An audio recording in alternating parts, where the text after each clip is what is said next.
And what is up, everybody? I can't believe my eyes. Just finished watching the post. Apparently, Ariel Hawani found out that Albuquerque Police Department is, you know, on a manhunt for Jon Jones. That's right, UFC light heavyweight champion is in trouble again. Apparently, from from uh, from what I read off of a Bloody Elbow, was that he ran a red light, crashed into a car, and then fled the scene of the accident on foot. And the car that he hit, it was oncoming traffic that he ran into. Happened to be a pregnant woman, and the woman's arm was broken in the accident. So now he's facing felony charges. And there was a rental car he was using that he crashed, and they found out it was registered to a Jon Jones, and there was marijuana in the car. Really? You were lucky that you still had a job after you tested positive for cocaine, and you're still stupid enough to get yourself into trouble like this again? Any hope of me getting any respect for Jon Jones at this point is completely lost. He's supposed he's supposed to be defending his title within the next couple of weeks. And what the hell was he thinking? Seriously. Oh, this, that, the other. Yeah, I can smoke marijuana. Yeah, I'm the champ. This, that, the other. Yeah, I can't get into trouble.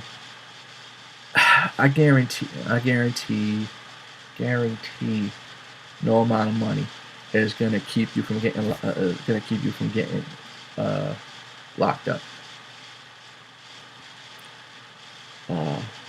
Quentin Jackson, something like this happened to Quentin Jackson a while back. While he was light heavyweight champion, as a matter of fact, and unfortunately, it was part of the reason why he had lost the title to Forrest Griffin. To be perfectly honest, I think if Quentin Jackson was 100%, there's no way Forrest Griffin would have stood a chance. That's why Quentin Jackson, was laying waste to the guys in Bellator, comes back, and congratulations on his victory this past Saturday. But there was no, he didn't try fleeing the scene of a crime. I don't think he did.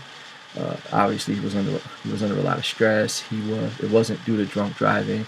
He wasn't under the influence of of anything. And yeah. It's been pretty ridiculous. It has been pretty ridiculous. And for Jon Jones, seriously, I hope at this point, I hope they strip you. I hope they strip you of your title this time. Hope they strip you of your title this time. The last time was, it's like, okay, you say you made a mistake, you admitted it, and you went on with it. Crashing into a pregnant woman's car, breaking her arm, and fleeing the scene of a crime, and fleeing the scene of the accident. Really, you can't even own up to that. You could have at least made sure that you took your pot with you. What the hell, Anyway, I can't stress enough. It's not. And some people calling me, a freaking Jon Jones hater or anything like that. It's that I like I said, it was the same thing with Anderson Silva. I don't like the style of how he fights, and if he was a bit more humble, and if he was a bit more, classier of a champion, it'd be understandable. Like I didn't like Anderson Silva's style of fighting. For the life of me, I couldn't understand. Like, you got such a big hole in your game. Like, you have no wrestling defense whatsoever, but you keep winning. I don't get it. Um,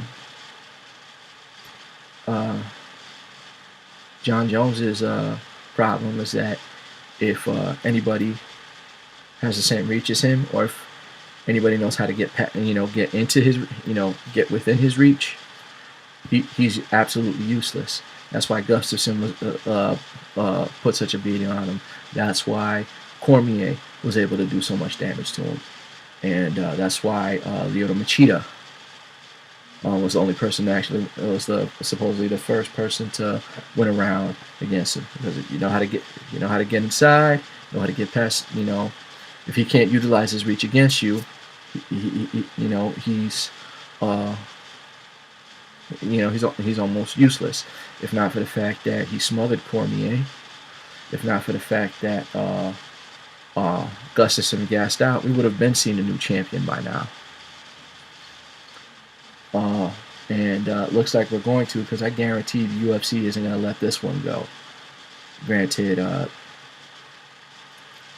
he's a big draw, he's a big money maker, but I guarantee nobody is going to be upset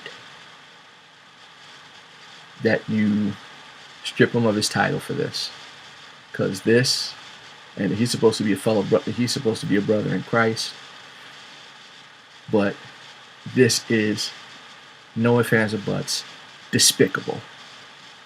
It's disgraceful, and that's not the kind of man you want representing Christ. That's not the kind of man you want representing the UFC. That's not the kind of man you want representing mixed martial arts. That's not the kind of man you want representing athletics. I'm done talking. You guys have a good night.